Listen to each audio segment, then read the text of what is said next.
than just that element. It's about comics and the history of those Guardians and the Retro Guardians and everyone else. And hopefully people kind of appreciate that when they play it. What's the biggest lesson learned from the first game? The biggest lesson learned from the first game is allowing people to access all of the wider reaches of content a lot easier and earlier. We locked away the Deadpool missions, and they were hard to complete. If you wanted to unlock Deadpool, you needed to do all the Deadpool missions, which involved collecting 200 gold bricks to get the last one, which is probably 40 hours worth of play, near enough 100% of the game, and that's a lot. We know that people don't necessarily have that time. So this time around we've got Gwenpool, who is absolutely hysterical, and her missions are not locked away behind gold bricks. This time they are locked away behind things you'll find in Chronopolis. So for example, there's a quest where you have to go and help Howard the Duck, because Howard wants to make his own video game, so you go and help Howard the Duck, and then he sends you off to find Forbushman, who nobody knows who this guy is, but I hear he's willing to help me out, so you go and help him. That will then unlock the Gwenpool mission, where you play as Howard and Forbushman, and you invade the Chronicon, which is the Chronopolis Comic Convention, and take down the LEGO Marvel Superheroes 2 panel, because Howard is going to pitch his own game, which is Howard the Duck, the video game. So you can imagine the stories are quite out there. We've also got a Gwenpool mission where you fight the students, which is from Gwenpool #1, where you get Koi Boy, and which is also very funny. But you just do missions. Things aren't kind of nickel and dime the way behind stuff anymore, because we want people to go and find everything. We've spent a long time crafting this stuff, like a seriously long time crafting this stuff, and we want people to play it. I don't want people to not see stuff. I want people to go and see both post credits. I want to see the tease of other stuff. I want you to find all the models from Justin's team. I don't want you to be like searching forever before you find the cool Ravager jet or the Black Panther jet or anything like that. I want you to get them now. So that's probably the biggest thing we learned from the first game, as well as making sure that everything is thoroughly tested several million times over.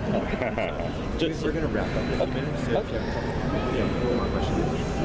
So with I know you guys are having the biggest roster, but you just mentioned a couple characters, in the Gwenpool things to unlock Gwenpool. So Howard, Forbushman, they'll be unlockable and playable. Prior to that, yeah. Right, but then like characters like Koi Boy too, like you said, is he just a Koi Boy and Chipmunk Punk? They aren't in the core story, but they are in the Gwenpool missions. But will they be playable at all? Yeah, absolutely. Oh, okay. Yeah. So they'll be playable. Yeah. So and some of those are bizarre characters. Oh, yeah. People aren't going to know those unless they actually are up to date with Gwenpool comics, and you get the same with. Unless people have read Unbeatable Squirrel Girl, they might not know these characters and everything else. But that's the great thing about this game. We can go current day comics, we can go all the way back to classic Kirby stuff and everywhere in between, and the movies and the TV shows and everything else, and then bring them all together, because you can time travel, you can do that. You can have all these characters working together. And it's great because you get to also have events where there's actually villains that come across each other from different sort of eras, and it's like, what's going on here? And then the heroes are like, whoa, what is this? And it makes for some great interplay, great fun. So there are a lot of characters in this game, a lot, and they are great.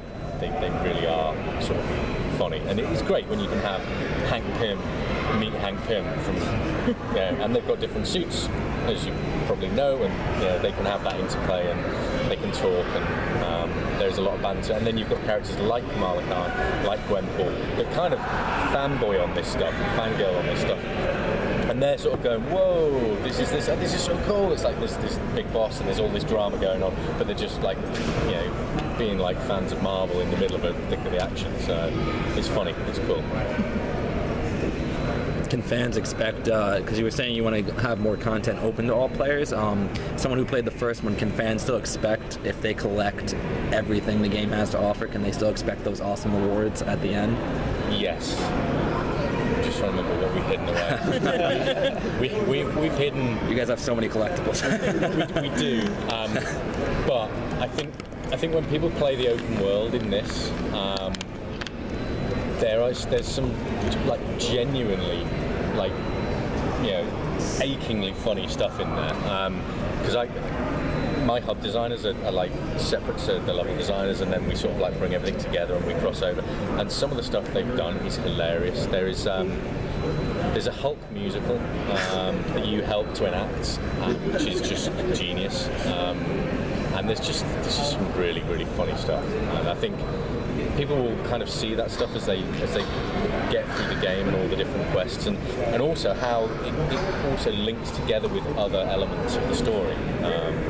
There's I don't know if you agree, Justin, but because it's a time travel story, and this could be a 6-year-old's first ever video game, time travel is confusing. And potentially the most confusing thing ever. You've got Kang, who's got the Forever Crystal, and if something happens, you know what, I'll reverse time, we'll do something else.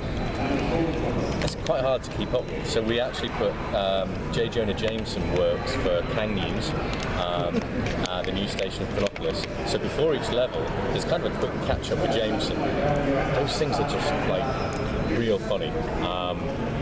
And when we were talking about doing it, it was like, yeah, that'll probably work, it'll be fine. And then when we got them in, it's just genuinely really funny. And it's supposed to be just a nudge reminder of, well, this is the story so far, because there's a branching section and you can go off and do things over there, you can do things over there, or you could just be distracted and go and do like 100 gold bricks worth of a free play. But these Jameson things bring things back together, but they're really funny. I think it's probably, I don't know, Justin, I don't know if you'd agree, I think it's probably the funniest game we've made. But it's also authentic to Marvel, and that's where it wins, because lots of people like Marvel stuff to be really cool and serious, and this is my character and I love this and I love that, but it's also got to be funny. Lego games are about fun, interactivity, and being trusted, really. When people go out and spend $50-$60, they want a great game that's great value, and I think we've delivered. We'll find out on 14th November. So, yeah. Any more questions? Good. I'm sorry, I have a quick one. Our game reviewer on our blog really likes the X-Men, so he wants to make sure the X-Men are going to be in the second one. That is a question from Bill. Okay. I'm going to dodge that bullet. Yeah. Cheers, thank you.